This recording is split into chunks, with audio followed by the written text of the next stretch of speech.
ओम क्लीम कृष्णाय नमः। भगवान श्री कृष्ण आप पर और आपके परिवारजनों पर सदा अपनी कृपा बनाए रखें। श्रीमद् भागवत महापुराण द्वितीय स्कंद पंचम अध्याय। सृष्टि वर्णन। नारद जी ने पूछा, पिताजी, आप केवल मेरे ही नहीं, सबके पिता, समस्त देवताओं से श्रेष्ठ एवं सृष्टिकर्ता हैं। आपको मेरा प्रणाम है। आप मुझे वो ज्ञान दीजिए जिससे आत्म तत्व का साक्षात्कार हो जाता है। पिताजी, इस संसार का क्या लक्षण है? इसका आधार क्या है? इसका निर्माण किसने किया है? इसका प्रलय किसमें होता है? ये किसके अधीन है? और वास्तव में ये है क्या वस्तु? आप इसका तत्व बतलाइए। आप तो ये सब कुछ जानते हैं, क्योंकि जो कुछ हुआ है, हो रहा है या होगा, उसके स्वामी आप ही हैं। ये सारा संसार हथेली पर रखे हुए आंवले के समान आपकी ज्ञान दृष्टि के अंतर्गत ही है। पिताजी, आपको ये ज्ञान कहाँ से मिला? आप किसके आधार पर ठहरे हुए हैं? आपका स्वामी कौन है और आपका स्वरूप क्या है? आप अकेले ही अपनी माया से पंचभूतों के द्वारा प्राणियों की सृष्टि कर लेते हैं। कितना अद्भुत है! जैसे मकड़ी अनायास ही अपने मुंह से जाला निकालकर उसमें खेलने लगती है, वैसे ही आप अपनी शक्ति के आश्रय से जीवों को अपने में ही उत्पन्न करते हैं और फिर भी आप में कोई विकार नहीं होता। जगत में नाम, रूप और गुणों से जो कुछ जाना जाता है, उसमें मैं ऐसी कोई सत, असत, उत्तम, मध्यम या अधम वस्तु नहीं देखता जो आपके सिवाय और किसी से उत्पन्न हुई हो। इस प्रकार सबके ईश्वर होकर भी आपने एकाग्र चित्त से घोर तपस्या की। इस बात से मुझे मोह के साथ साथ बहुत बड़ी शंका भी हो रही है कि आपसे बड़ा भी कोई है क्या?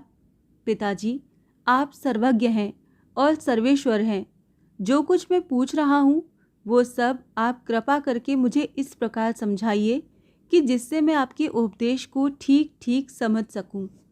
ब्रह्मा जी ने कहा, बेटा नारद, तुमने जीवों के प्रति करुणा के भाव से भरकर ये बहुत ही सुंदर प्रश्न किया है, क्योंकि उससे भगवान के गुणों का वर्णन करने की प्रेरणा मुझे प्राप्त हुई है। तुमने मेरे विषय में जो कुछ कहा है, तुम्हारा वो कथन भी असत्य नहीं है, क्योंकि जब तक मुझसे परे का तत्व, जो स्वयं भगवान ही है, जान नहीं लिया जाता, तब तक मेरा ऐसा ही प्रभाव प्रतीत होता है। जैसे सूर्य, अग्नि, चंद्रमा, ग्रह, नक्षत्र और तारे उन्हीं के प्रकाश से प्रकाशित होकर जगत में प्रकाश फैलाते हैं, वैसे ही मैं भी उन्हीं स्वयं प्रकाश भगवान के चिन्मय प्रकाश से प्रकाशित होकर संसार को प्रकाशित कर रहा हूँ। उन भगवान वासुदेव की मैं वंदना करता हूँ और ध्यान भी, जिनकी दुर्जय माया से मोहित होकर लोग मुझे जगत गुरु कहते हैं। ये माया तो उनकी आंखों के सामने ठहरती ही नहीं, झेप कर दूर से ही भाग जाती है, परंतु संसार के अज्ञानी जन उसी से मोहित होकर ये मैं हूँ, ये मेरा है, इस प्रकार बकते रहते हैं। भगवत स्वरूप नारद, द्रव्य, कर्म, काल, स्वभाव और जीव वास्तव में भगवान से भिन्न दूसरी कोई भी वस्तु नहीं है। वेद नारायण के परायण हैं, देवता भी नारायण के ही अंगों में कल्पित हुए हैं और समस्त यज्ञ भी नारायण की प्रसन्नता के लिए ही हैं, तथा उनसे जिन लोकों की प्राप्ति होती है वो भी नारायण में ही कल्पित हैं। सब प्रकार के योग भी नारायण की प्राप्ति के लिए ही हैं। सारी तपस्याएं नारायण की ओर ही ले जाने वाली हैं। ज्ञान के द्वारा भी नारायण ही जाने जाते हैं। समस्त साध्य और साधनों का पर्यवसान भगवान नारायण में ही है। वे दृष्टा होने पर भी ईश्वर हैं, स्वामी हैं, निर्विकार होने पर भी सर्वस्वरूप हैं। उन्होंने ही मुझे बनाया है और उनकी दृष्टि से ही प्रेरित होकर मैं उनके इच्छानुसार सृष्टि रचना करता हूँ।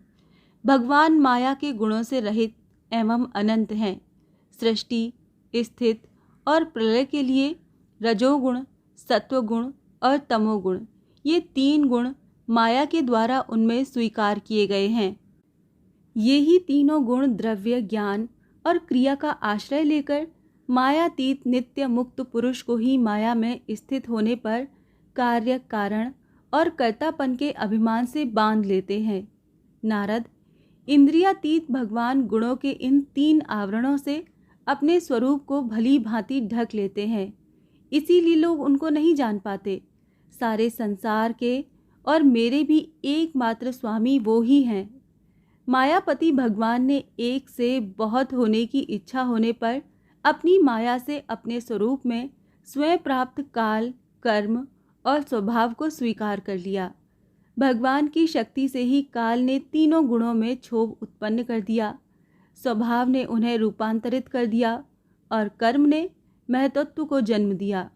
रजोगुण और सत्वगुण की वृद्धि होने पर महतत्व का जो विकार हुआ, उससे ज्ञान, क्रिया और द्रव्य रूप तम प्रधान विकार हुआ, वो अहंकार कहलाया और विकार को प्राप्त होकर 3 प्रकार का हो गया। उसके भेद हैं वैकारिक, तेजस और तामस। नारद जी, वो क्रमशः ज्ञान शक्ति, क्रिया शक्ति और द्रव्य शक्ति प्रधान हैं। जब पंच महाभूतों के कारण रूप तामस अहंकार में विकार हुआ, तब उससे आकाश की उत्पत्ति हुई। आकाश की तन्मात्रा और गुण शब्द हैं। इस शब्द के द्वारा ही दृष्टा और दृश्य का बोध होता है। जब आकाश में विकार हुआ, तब उससे वायु की उत्पत्ति हुई। उसका गुण स्पर्श है। अपने कारण का गुण आ जाने से ये शब्द वाला भी है। इंद्रियों में स्फूर्ति, शरीर में जीवनी शक्ति, ओज और बल इसी के रूप हैं। काल, कर्म और स्वभाव से वायु में भी विकार हुआ, उससे तेज की उत्पत्ति हुई। इसका प्रधान गुण रूप है। साथ ही इसके कारण आकाश और वायु के गुण शब्द एवं स्पर्श भी इसमें है। तेज के विकार से जल की उत्पत्ति हुई। इसका गुण है रस। कारण तत्वों के गुण, शब्द, स्पर्श और रूप भी इसमें है। जल के विकार से पृथ्वी की उत्पत्ति हुई। इसका गुण है गंध। कारण कि गुण कार्य में आते हैं। इस न्याय से शब्द, स्पर्श, रूप और रस ये चारों गुण भी इसमें विद्यमान हैं। वैकारिक अहंकार से मन की और इंद्रियों के 10 अधिष्ठात्र देवताओं की भी उत्पत्ति हुई। उनके नाम है दिशा, वायु, सूर्य, वरुण, अश्विनी कुमार, अग्नि, इंद्र, विष्णु, मित्र और प्रजापति। तेजस अहंकार के विकार से श्रोत्र, त्वचा, नेत्र, जिह्वा और घ्राण ये 5 ज्ञानेंद्रियां एवं वाक, हस्त, पाद, गुदा और जननेंद्रियां ये 5 कर्मेंद्रियां उत्पन्न हुई। साथ ही ज्ञान शक्ति रूप बुद्धि और क्रिया शक्ति रूप प्राण भी तेजस अहंकार से ही उत्पन्न हुए। श्रेष्ठ ब्रह्मविद, जिस समय ये पंचभूत इंद्रियां, मन और सत्व आदि तीनों गुण परस्पर संगठित नहीं थे, तब अपने रहने के लिए भोगों के साधन रूप शरीर की रचना नहीं कर सके। जब भगवान ने इन्हें अपनी शक्ति से प्रेरित किया, तब वो तत्व परस्पर एक दूसरे के साथ मिल गए और उन्होंने आपस में कार्य कारण भाव स्वीकार करके व्यष्टि, समष्टि रूप पिंड और ब्रह्मांड दोनों की रचना की। वो ब्रह्मांड रूप अंडा 1 सहस्र वर्ष तक निर्जीव रूप में जल में पड़ा रहा। फिर काल, कर्म और स्वभाव को स्वीकार करने वाले भगवान ने उसे जीवित कर दिया। उस अंडे को फोड़कर उसमें से वही विराट पुरुष निकला, जिसकी जंघा, चरण, भुजाएं, नेत्र, मुख और सिर सहस्रों की संख्या में है। विद्वान पुरुष उसी के अंगों में समस्त लोक और उनमें रहने वाली वस्तुओं की कल्पना करते हैं। उसकी कमर से नीचे के अंगों में 7 पाताल की और उसके पेड़ों से ऊपर के अंगों में 7 स्वर्ग की कल्पना की जाती है। ब्राह्मण इस विराट पुरुष का मुख हैं, भुजाएं क्षत्रिय हैं, जांघों में वैश्य और पैरों से शूद्र उत्पन्न हुए हैं। पैरों से लेकर कटी पर्यंत 7 पाताल तथा भूलोक की कल्पना की गई है। नाभि में भुवरलोक की, हृदय में स्वर्गलोक की और परमात्मा के वक्ष स्थल में महरलोक की कल्पना की गई है। उसके गले में जनलोक, दोनों स्तनों में तपोलोक और मस्तक में ब्रह्मा का नित्य निवास स्थान सत्यलोक है। उस विराट पुरुष की कमर में अतल, जांघों में वितल, घुटनों में पवित्र सुतल लोक और जंघाओं में तलातल की कल्पना की गई है। एड़ी के ऊपर की गांठों में महातल, पंजे और एड़ियों में रसातल और तलुओं में पाताल समझना चाहिए। इस प्रकार विराट पुरुष सर्वलोकमय है। विराट भगवान के अंगों में इस प्रकार भी लोकों की कल्पना की जाती है कि उनके चरणों में पृथ्वी है, नाभि में भुवर लोक है और सिर में स्वर्गलोक है। श्रीमद् भागवत महापुराण द्वितीय स्कंद पंचम अध्याय यहाँ समाप्त होता है। ओम क्लीं कृष्णाय नमः।